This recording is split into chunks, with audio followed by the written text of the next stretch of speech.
সকালবেলা সমস্ত বাসি কাজকর্ম কমপ্লিট করে স্নান পুজো সবটা হয়ে গেছে। আর আজ ইচ্ছা ছিল না কোনো ভিডিও শ্যুট করার। অনেকদিন আমার যে পেমেন্ট পাওয়ার ভিডিওতে কমেন্ট এসেছিলো, আসলে কমেন্টের রিপ্লাই দেবো করে আর দেওয়াই হচ্ছে না। ভেবেছিলাম এর জন্য একটা আলাদা ভিডিও বানাবো, কিন্তু হয়ে ওঠেনি। তাই ভাবলাম আজ যেহেতু কোনো ভিডিও করার ইচ্ছা নেই, যেটুকু কাজকর্ম করছি তো সেটাই কমেন্টের উত্তরগুলো দিয়ে দিই।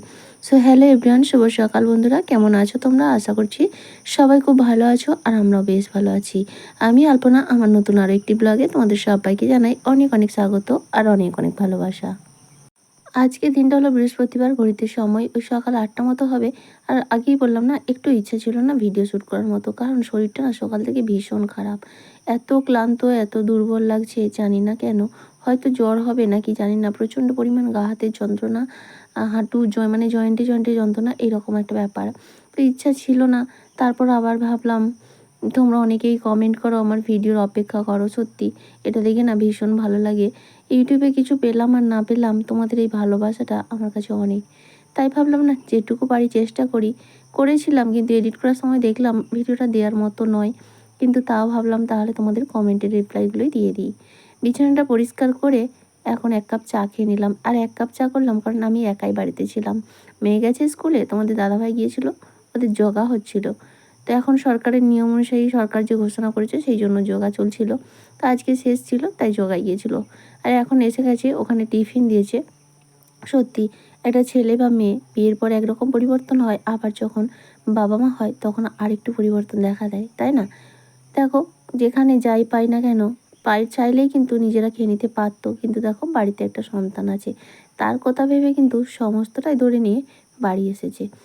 তো এরকমই হয়, সব বাবা মায় এরকমই হয়, তাই না? ওদিকে দেখো, ওই টিফিনটা রাখা হলো, মেয়ে স্কুল থেকে এলো, খাওয়া দাওয়া হলো। মেয়ে তো এসে টিফিনটাই খেয়েছে, আর কিছু খায়নি। তো তারপরে ও টিউশন গেল, আমি চলে আসলাম দুপুরে রান্না বসাতে। ওই যে শরীরটা খারাপ হলে আর অন্যান্য কোনো কাজ সেভাবে করিনি, আর কাজ করিনি কী বাতে খাবো, তাই না? তো আজকে রান্না করবো কুমড়ো শাকের চচ্চড়ি, মসুর ডাল আর উচ্ছে ভাজা, সঙ্গে একটু কাঁচকলা ভাজা। এটাই হবে আজকে দুপুরের মেনু। উনুনে ভাত বসিয়ে দিয়েছি আর গ্যাসে তরকারিটা রান্না করে নিচ্ছি। যেহেতু শরীরটা ভালো নয় তাই অত সময় নষ্ট করে উনুনে আর অপেক্ষা করে করতে পারছি না এই গরমে আর কি, সেই জন্য। তো আজকে কুমড়ো শাকটা একদম আলাদা পদ্ধতিতে রান্না করব। আমাদের এখানে সাধারণত বেগুন টেগুন দিয়ে রান্না করে, আজ কিন্তু বেগুন টেগুন কিছুই দিচ্ছি না। আমি ইউটিউব দেখে করেছি আর কি, আলু দিয়ে। তো একটু 5 ফোড়ন, তেজপাতা, শুকনো লঙ্কা ফোড়নে দিয়েছিলাম। তারপর আলুটা দিয়ে ভালো করে একটু ভাজা ভাজা করে নিয়েছি। তারপর দিয়েছি একটু পেঁয়াজ কুচি আর টমেটো। সেটাকেও একটু নাড়াচাড়া করে তারপরে এই যে কুমড়ো শাক আর ডাঁটা ভালো করে কেটে ধুয়ে রেখেছিলাম সেটাই দিয়ে দিচ্ছি। শাকটা একটু পরে লবণ হলুদ দেবো, কারণ একটু ঢাকা দিয়ে দিলে শাকটার পরিমাণ কমে যাবে। আসলে লবণের আন্দাজটা তখন ঠিকঠাক পাওয়া যাবে। তো এখন শাকটা দেখো অনেকটাই কমে গেছে। এখন লবণ আর হলুদ দিয়ে আরও একটু নাড়াচাড়া করব। তারপর ভাজা ভাজা হয়ে গেলে তারপরে গুঁড়ো মশলা দেবো, ধনে জিরে আর লঙ্কার গুঁড়ো। আর কুমড়ো শাক যেহেতু একটু মিষ্টি দিলে বেশ ভালোই লাগে। লাউ শাক খেতে অতটা ভালো লাগে না, কিন্তু কুমড়ো শাক খেতে মোটামুটি খারাপ লাগেও না, বেশ ভালোই লাগে। তবে এই কুমড়ো শাক খাওয়াটা কিন্তু এখানে এসে শিখেছি। কুমড়ো শাক যে খায় সেটা জানতাম না। আমাদের বাপের বাড়ির ওদিকে খেত না। লাউ শাকটা খেত, তবে লাউয়ের শাকটা খেত না। ওই ডাঁটা আলু পেঁপে দিয়ে ঝোল হতো আর কি, যখন কোনো কোনো ব্যক্তির শরীর অসুস্থ থাকতো, পেটের প্রবলেম থাকতো, তখন কিন্তু ওই রকম ঝোল করতো। তো ডাঁটাটাই খাওয়াতো, বলা হয়তো লাউ ডাঁটার ঝোল। তো এখানে এসে দেখলাম লাউ শাকও খাওয়া হয়, কুমড়ো শাকও খাওয়া হয়, সবটাই আর কি। ওই যে খাওয়া দাওয়া রান্নাবান্না বিভিন্ন জায়গায় কিন্তু জায়গা বিশেষে আলাদা হয়, তাই না? তাই বলে এই নয় যে এটা খাই এ বাবা নাক তোলা দেবো, এটা খাই, এরকম নয়। কারণ জায়গা বিশেষে প্রত্যেকটা নিয়ম, প্রত্যেকটা খাওয়া দাওয়া সব কিছুই রান্নাবান্না আলাদা হয়। তো আমি যেহেতু দু জায়গায় এক জায়গায় অভ্যস্ত, দেখে শিখে 22টা 23টা বছর কাটিয়ে এসেছি, আবার এখানে এসে এই 10-12টা বছর, 10 বছর কাটিয়ে দিচ্ছি। তাই মনে হয় কি দু জায়গার নিয়েই জোগা খিচুড়ি হয়ে যায় আর কি। সেটাকেও ভুলতে পারছি না আর এটাকেও রপ্ত করতে হচ্ছে। তো এরকম আর কি, দু জায়গার নিয়ম খাটিয়েই করে ফেলি। তো যাই হোক, এদিকে দেখো ভাতটা হয়ে গেছে, এখন তরকারিটা উনুনে নিয়ে চলে আসবো। আর প্রথমেই কিন্তু কুমড়ো শাকটা চাপিয়েছিলাম। এদিকে কুমড়ো শাকটা হয়ে গেছে, আবারও গ্যাসে প্রেসার কুকারে ডালটাও সেদ্ধ বসিয়ে দিচ্ছি। চলো তারপরে কমেন্টে রিপ্লাই দিই। আমার ওই পেমেন্ট পাওয়ার ভিডিওতে একজন কমেন্ট করেছিল, নামটা আমার এই মুহূর্তে মনে নেই। যে ইউটিউব থেকে সত্যিই কি পেমেন্ট পাওয়া যায়? হ্যাঁ গো, ইউটিউব থেকে, ফেসবুক থেকে, ইনস্টাগ্রাম থেকে সব জায়গা থেকেই কিন্তু ইনকাম পাওয়া যায়। তবে ভিডিও শুরু করলেই যে ইনকাম হয় তা কিন্তু নয়।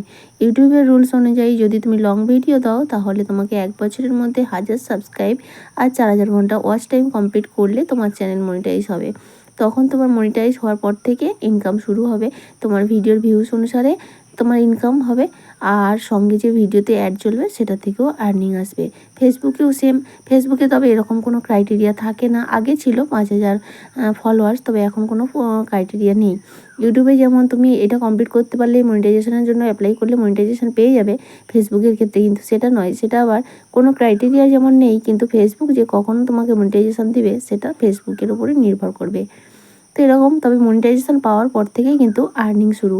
আর এই সোশ্যাল মিডিয়া থেকে কিন্তু প্রচুর পরিমাণে আর্নিং করা যায়। আমি মানে তোমরা চাইলেই দেখলেই ভালো করে একটু সার্চ করলেই বুঝতে পারবে প্রচুর পরিমাণে আর্নিং করা যায়। তবে সবাই পারে না, যেমন আমি পারছি না। তবে যেটুকু পারছি ওটাই আমার কাছে অনেক আর কি। বেকার সময় নষ্ট না করে সংসারের কাজগুলো করছি, সেগুলো যদি তোমাদের সামনে তুলে ধরে সামান্য কিছু আর্নিং করা যায় সেটাই অনেক, তাই না? তো সেই আর কি, আর্নিং সত্যিই করা যায়। আর তবে তার জন্য অনেকটা পরিশ্রম করতে হয়। আসলে পরিশ্রম ছাড়া তো কোনো কিছুই হয় না, তাই না? যাই করুক না কেন, একজন যদি চাকরি-বাকরিও করে সেখানেও পরিশ্রম করতে হয়। সাধারণ দিনমজুরের কাজ করলে সেখানেও পরিশ্রম করতে হয়। আর এই সোশ্যাল মিডিয়াতে কাজ করলেও সেটাও কিন্তু অনেক পরিশ্রম করতে হয়। সারাদিন সংসারের কাজকর্ম, শুধু সংসারের কাজকর্ম দেখিয়ে নয়, যার যেটা প্রতিভা আছে সে সেটা নিয়ে এগোতে পারে। আর একটা কমেন্ট ছিল, আরেকজন কমেন্ট করেছিল যে, "দিদিভাই তুমি কি সত্যিই পেমেন্ট পেয়েছো? আমি তোমার চ্যানেল যখন আমার চ্যানেল শুরু করেছিলাম কিন্তু আমি এখনও মনিটাইজ করতে পারিনি।" হ্যাঁ গো, আমি পেমেন্ট পেয়েছি। আর মিথ্যে কেনই বা বলবো বলো? মিথ্যে যদি বলতাম তাহলে তো অনেকদিন আগেই তোমাদের সঙ্গে শেয়ার করতে পারতাম, তাই না? তবে আমি পেমেন্ট পাওয়ার পরেই, হ্যাঁ, ফার্স্ট পেমেন্টই পেয়েছি। অনেকটা সময় গেছে পেমেন্ট পেতে। তো জানি না এরপর সেকেন্ড পেমেন্ট আবার কবে পাবো, তবে হাল ছাড়ছি না আর কি। তবে এখন চেষ্টা করছি হয়তো একদিন ছাড়া একদিন বড় ভিডিও দেবো, এরকম একটা। তবে দেখা যাক কী হয়। চলো, তোমাদের সঙ্গে গল্পেই দিনটা কিন্তু আমার শেষ হয়ে গেল। এখন আমি সন্ধ্যাটাও দিয়ে নিচ্ছি। আর রাতে রান্নাবান্নার চাপ নেই। জল ঢালা ভাত করেছি। তাহলে চলো বন্ধুরা, আজকের মতো এটুকুই। আবারও দেখা হবে। সবাই খুব ভালো থেকো। টাটা।